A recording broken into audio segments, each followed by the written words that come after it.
At 6:12 a.m. on Christmas morning, someone knocked on Daniel's door. Daniel almost didn't answer.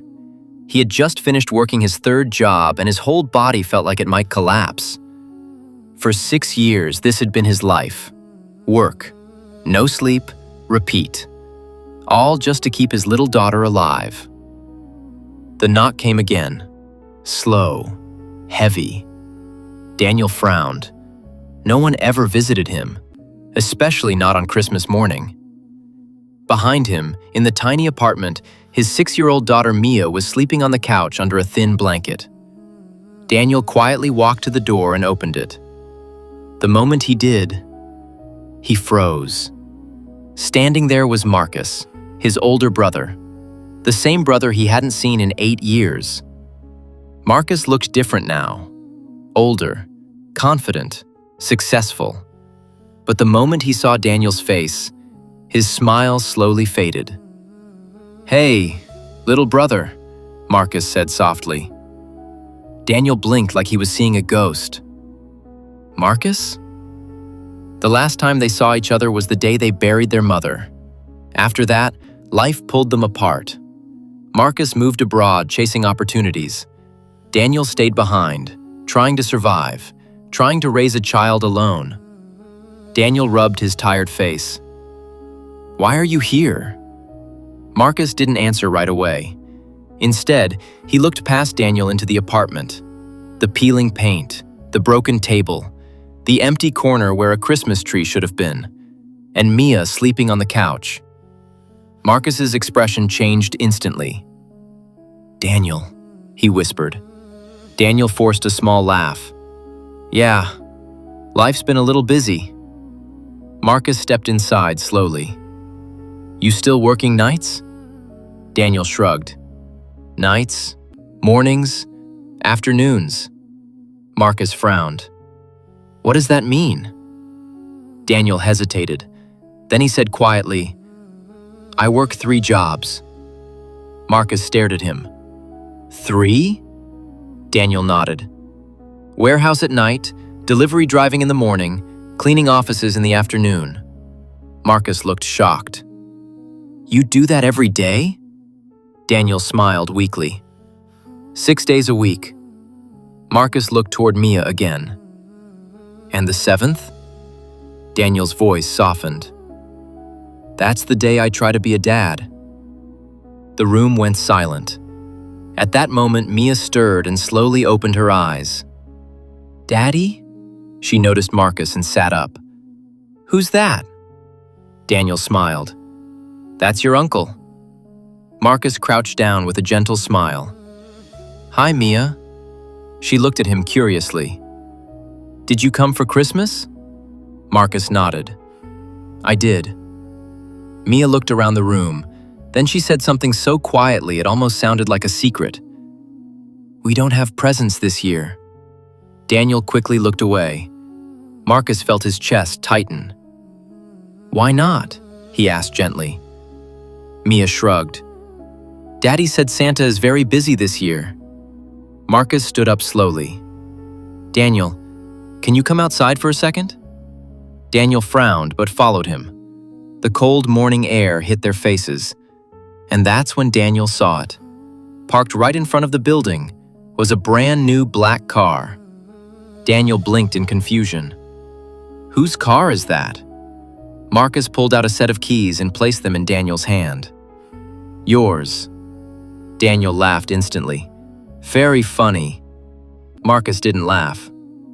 "I'm serious." Daniel stared at the keys, then the car, then Marcus. "Marcus, I can't even afford rent this month." Marcus took a deep breath. "I know." Daniel froze. "What?" Marcus reached into his coat and handed him a thick folder. "Open it."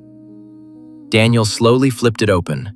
Inside were documents, bank statements, loan records, payment confirmations.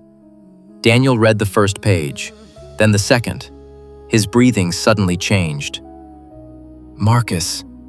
His hands began shaking. "You paid this?" Marcus nodded. "All of it." Daniel's eyes widened. "That's impossible," his voice cracked. "That debt is everything. The hospital bills, the credit cards, the loans." Marcus placed a hand on his shoulder. "I know." Daniel suddenly sat down on the cold pavement. Tears filled his eyes. "For 6 years," he whispered, "I've been drowning in that debt." His voice broke. "I thought I would die working before I ever finished paying it." Marcus sat beside him. "You won't have to anymore." Daniel covered his face and broke down crying. Not quiet tears, not polite tears, the kind that come from years of silent pain finally breaking. Marcus hugged him tightly. "You carried this alone for too long." But Marcus wasn't done. He pulled out another set of keys. Daniel looked confused. "What now?" Marcus pointed across the street. Daniel slowly turned, and his heart stopped. Across the road stood a beautiful 2-story house covered in Christmas lights. In front of it was a moving truck. Daniel blinked. "Why, is there a moving truck here?" Marcus smiled. "Because your new house is ready." Daniel looked back at him in disbelief. "My... what?" Marcus handed him another paper. "Your name is on the deed." Daniel read it. His vision blurred with tears. "You bought me a house?" Marcus nodded. "And the truck is full of furniture, groceries, and everything Mia needs." Daniel couldn't speak anymore. He grabbed his brother and cried into his shoulder. "You just changed my entire life." At that moment, the apartment door opened. Mia ran outside. "Daddy!" She stopped when she saw the car, the moving truck, the giant house. Then she saw her father crying. She rushed over. "Daddy, what happened?" Daniel pulled her into his arms. His voice shook with emotion. "Baby, remember when I said Santa was busy?" Mia nodded. Daniel looked at Marcus, then back at her. "I think he just arrived." Marcus wiped his eyes. "Actually, there's one more thing." Daniel laughed through tears. "What else could there possibly be?" Marcus grinned. "A job." Daniel blinked. "What?" Marcus smiled proudly. "I built a company over the last 8 years." Daniel stared at him. "And I need someone I trust to help run it." Daniel looked at the car, the house, his daughter, then his brother. His voice barely came out. "You didn't just save me." He hugged Mia tightly. "You saved us." Snow began falling softly around them, and for the first time in 6 long years, the single dad who worked 3 jobs just to survive finally felt something he had forgotten existed: hope.